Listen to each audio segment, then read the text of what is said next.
2026 budget తర్వాత మీరు trader అయినా ఇన్వెస్టర్ అయినా ఖచ్చితంగా తెలుసుకోవాల్సిన విషయం ఇది. యూనియన్ బడ్జెట్ 2026 తర్వాత ఇండియన్ స్టాక్ మార్కెట్ క్లోజ్ అయ్యేసరికి ఇన్వెస్టర్ల సంపద కేవలం ఒక్క గంటలో 10 లక్షల కోట్ల రూపాయలు ఆవిరైంది. సెన్సెక్స్ 1800 పాయింట్లు పడిపోయింది. అసలు నిర్మలమ్మ బడ్జెట్ లో ఉన్న ఒక్క షాకింగ్ ఎలిమెంట్ ఏంటి?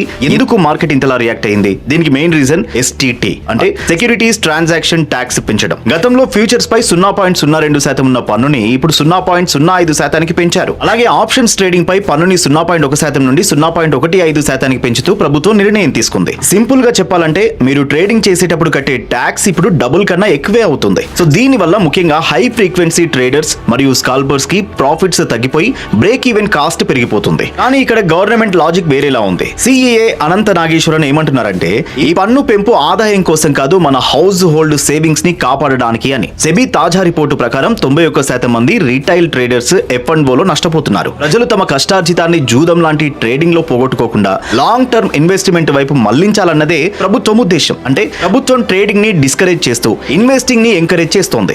ఈ మార్కెట్ క్రాష్ కేవలం ఒక షార్ట్ టర్మ్ రియాక్షన్ మాత్రమే. ట్రేడర్లకు ఇది బ్యాడ్ న్యూస్ కావచ్చు, కానీ దీర్ఘకాలంలో మార్కెట్ స్థిరంగా ఉండడానికి ఇది ఒక కోర్స్ కరెక్షన్ అని నిపుణులు చెప్తున్నారు. సో మీరు ట్రేడరా లేక ఇన్వెస్టరా? ఈ ట్యాక్స్ పెంపుపై మీ అభిప్రాయం ఏంటో కింద కామెంట్ చేయండి. ఏ విషయాన్నైనా అందరికంటే ముందే తెలుసుకోవాలంటే download way to news app.